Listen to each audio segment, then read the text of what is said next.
So the last few days, I've been walking on this path, and I have to walk on it to get to where I'm going, no? I don't have an option. And every day, for the last 3 days, a spider has built her web across the path,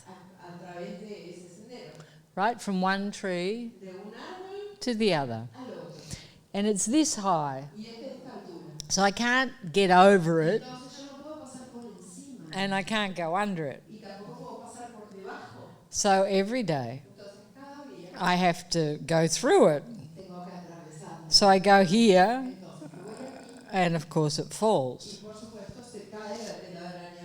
And this is in the dark, no?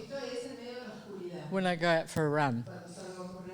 And I said to her today, I said, why don't you build in that direction? I said, because every day I come and I destroy your web. And she said, it's not about what I'm doing. She said, it's what I'm being. And I'm being a spider. And every day I build the same web. Because that's what spiders do.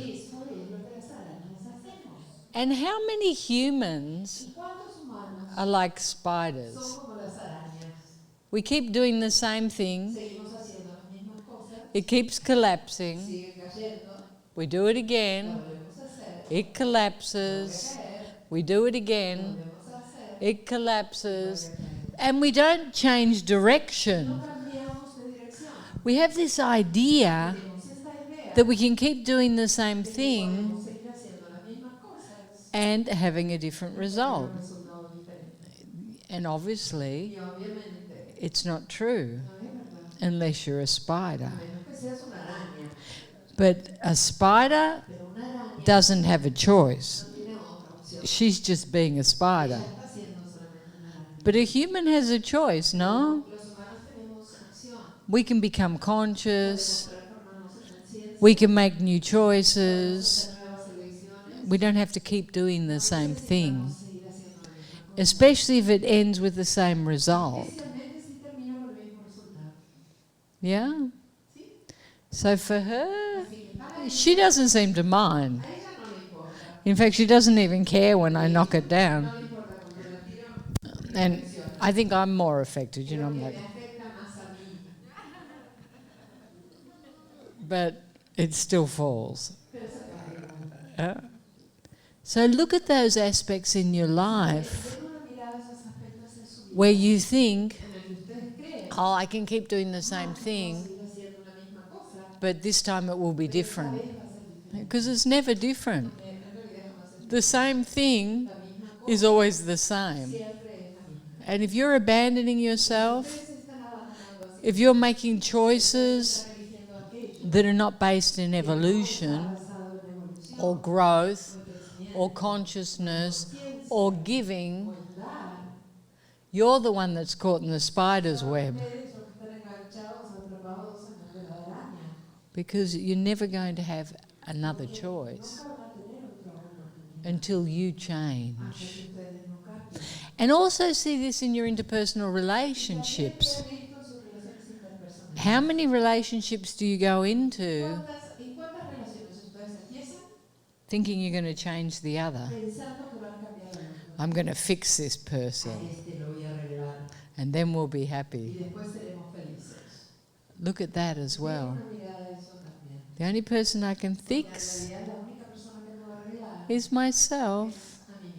Yeah? So that's the itsy bitsy spider story. Itsy bitsy. Itsy bitsy, yes. I would like you to talk about the third facet, love creates me my perfection, and the mirror looking in your eyes. Okay. You know, everyone's perfect. We're all different. we're perfect.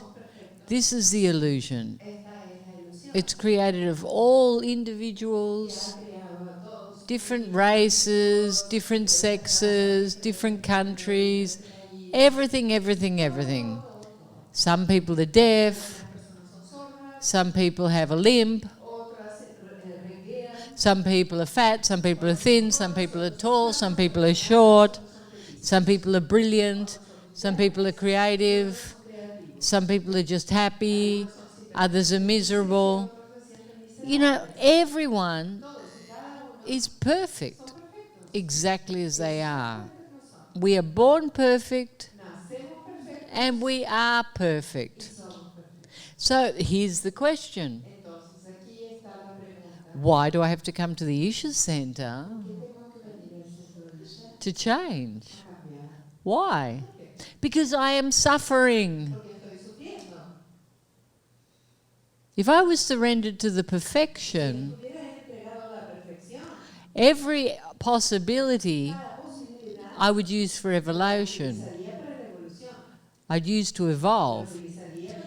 But instead, I use it to torture myself or torture someone else. Because we do not believe we're perfect, exactly as we are. We fundamentally believe there is something very wrong with us. We're not good enough. And a lot of this stems from our physical appearance too. So I get you to practice that, looking in a mirror. Why? Because it provokes a lot of stress. You look into your eyes, for some people it's almost impossible. Because all we do is look through the eyes of critique, no? We don't look through the eyes of love. We don't admire that person. We think there's something wrong, physically, on all levels. So bit by bit, as the stress leaves, the facet starts to become our reality. Love creates me in my perfection, because that's the truth. And sure, we can evolve into more love, but not because there's something wrong, because it's our nature to become more love, because we are the love. And obviously we want higher and higher vibrations, because love's experiential, no?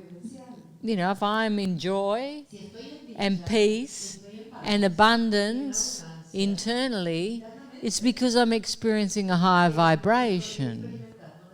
If I'm not, it's because I'm living in my head.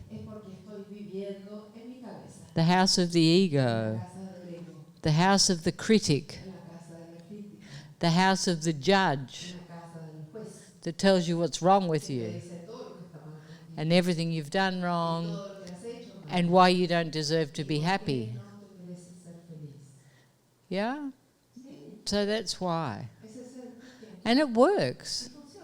The facets, as you expand consciousness, start to become your experience.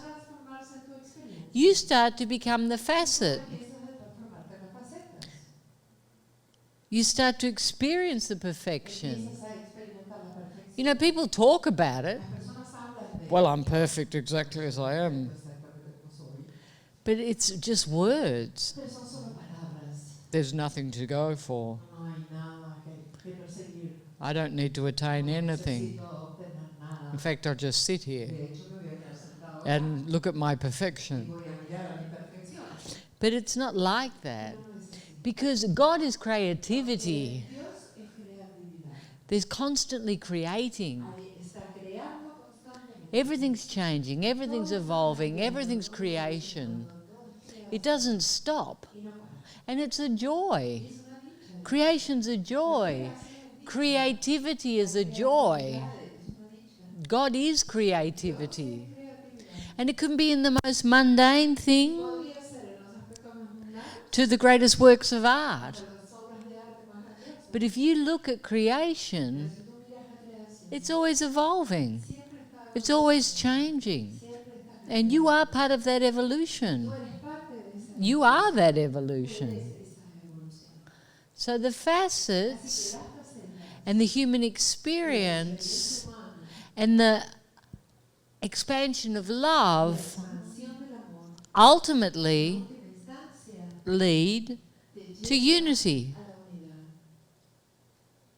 And what does unity do? It brings peace.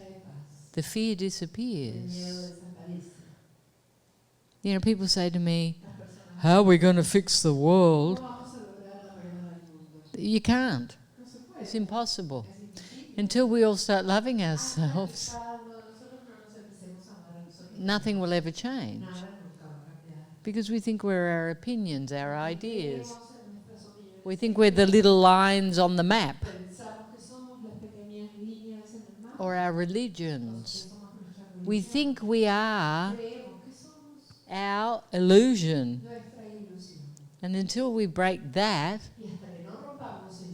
we don't realize that we're all one. So it's about expanding consciousness.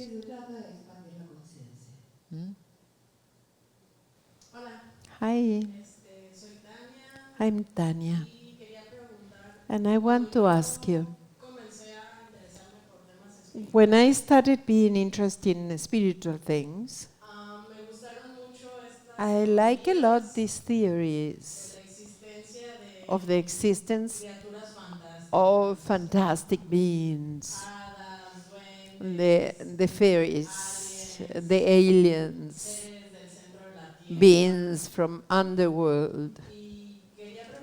And I want to ask you if these beliefs, if they are a distraction from consciousness, or is something that you can consider Well, when you're possible? a child, we see all sorts of things, no? Because our minds are open. When I was a child, I saw horses everywhere. I'd look at a mountain and I'd see a horse. And then I'd go running off to the mountain. I used to see horses everywhere. Were they there? For me, they were there. But that was when I was a child. I used to see things, or imagine things, and create things. But what does that give to your life? Oh, it adds magic. But the magic is already here. You know, we want these phenomenons because we're not happy with what we have. But when you start to live in love and the veil falls from your eyes, you don't need phenomenons because you start to see the miracle that's already here. Creation's a miracle. If you add a duende, it doesn't make it more milagroso. It just is. Yeah? So you have to see this place where we take everything for granted. And this is why we destroy things. Because we take it for granted. We take the planet for granted. We take the ocean for granted. We're always creating new extinctions through greed. And really there's much more interesting things. Just in 1 hectare of natural rainforest, natural, than in the discovery of an alien. But we don't discover it. And as a consequence, it's not important. What I have, I take for granted. What I lose is precious. I always want it. What I don't have, I want. What I have just is.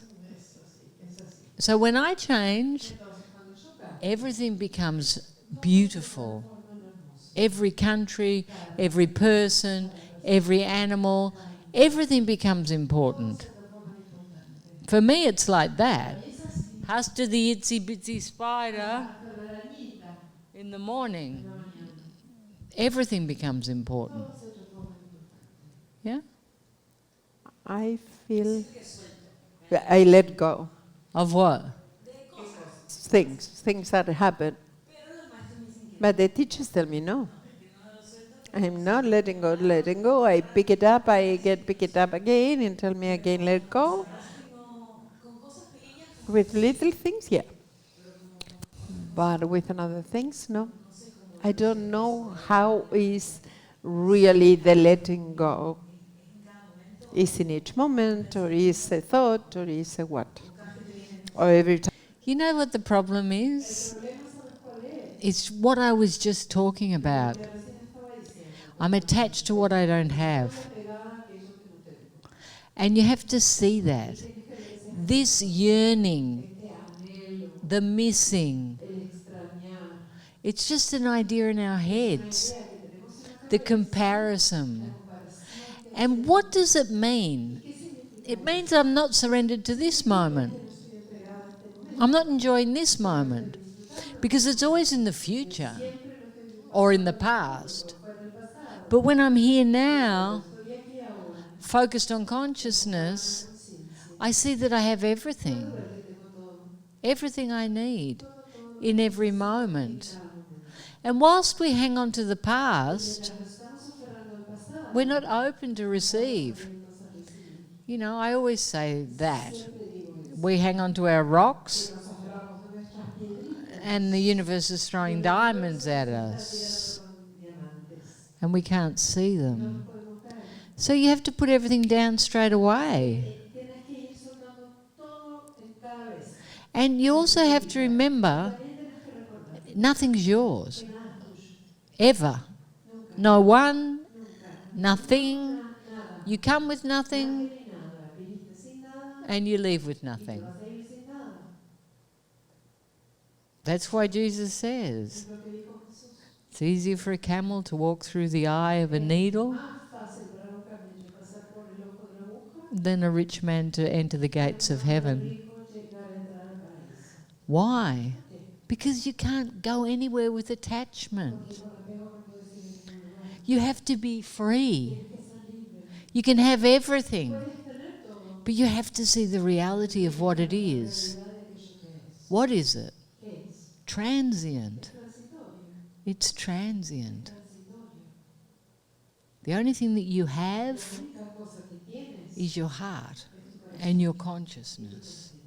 And that has to become your prize because it's permanent. Yes? Hola, I'm Yvonne. Which one is your opinion about the soul? Always sounds strange when people ask me for an opinion. Like things are debatable. Personally, it doesn't exist. But for a human that is experiencing separation, they think their divinity is their soul. But for me, I know everything's the same. The divinity is everything. It never came, it never left. But that's only since I've been in unified consciousness. Before then, if I thought I had many lives, my soul was the essence of who I was, no? My divinity. And then it would come back and it would jump into a cow or a spider or Cleopatra or whatever. But that's no longer my experience. I just know that everything's God. Everything. And I am that. And there's nothing other than that. Okay, so, but that's my experience. It's not an opinion. For me, it's my experience. But everyone will contradict it. Yes? My question is, now that I'm experiencing this, I'm very impressed opening a refrigerator where there are many things, or a box with many things. And I wonder, what's this? How a person can put so many memories during so long in there. In a computer, there are many things that you have kept there.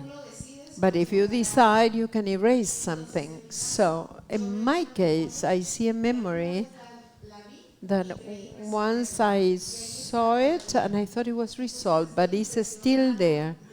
So I'm impressed of that part. Why a human being decides to have those memories there, like storage there? That's my question. You know, often we put our memories in the rubbish, but it still hasn't decomposed. It hasn't decomposed. It's still there. And you're holding it energetically. And it's there. And it's creating your illusion. It's creating your world. Energetically. You might not be conscious of it, but something will happen and it will be triggered. And then when you start to go deep, you start to see, oh, that memory is creating my illusion. It's my belief system. And it creates an emotion. So it's not that you can just blank things out. You can't. They have to leave. They have to elevate their vibration. Because you imagine how many traumas are in our subconscious. And if something very strong happens, the brain has a mechanism that erases it. How often are we unifying? And a memory comes, a traumatic memory, and we think, I didn't even know that happened. Because the brain does that to protect you. So why do I need protection? Because some things affect our central nervous system so much that we can't hold them. We snap. Okay? Like a generator. Once it's overloaded, the plugs just leave. Okay. That's an extreme example. Most things we can remember, and energetically they still affect us. When we move them energetically, they no longer affect us. And it could be something stupid.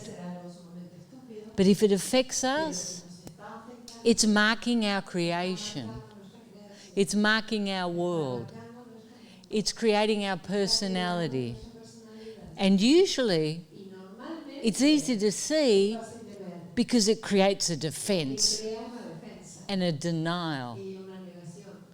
Okay, so it's very important we become empty so we can just vibrate in love consciousness. And then everything external is like the wind through our hair. It just keeps moving through, creates a bit of frizz, but what to do? Something. Because I'm a dentist, and I work with the pain of the patient. Normally, I put anesthetic with the patients, but there is always the contact with the pain. And I get a connection that is very deep with the patient. And arrives a moment that when I end the day, I'm exhausted. Energetically, I get very tired. I don't know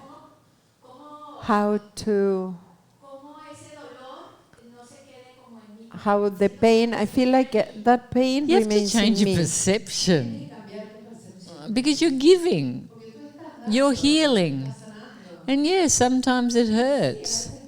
If you're doing everything you possibly can to be as delicate as you can, you can't be taking this on. You know, you're a dentist or an ontologo or whatever it is. And yes, it's part of the territory. It's like with surgeons. You know, if you've got a dislocated leg, they have to put it back into place. But you have to stop judging it. You know, obviously, you're sensitive and you're trying to not hurt your patients. I'm sure you're exceptional, because I'm sure some dentists enjoy hurting you. So you must be really good. So stop being violent with you, because you're giving love. You're healing them. Yes, that's just a new way to torture yourself. No, stop. Yeah. You can do the best you can do. The best you can do. Yeah. How to let go of attachment without fear and without pain. That's like asking the dentist how she can take out teeth and you're not going to feel anything. You have to feel. You're saying without pain, without fear.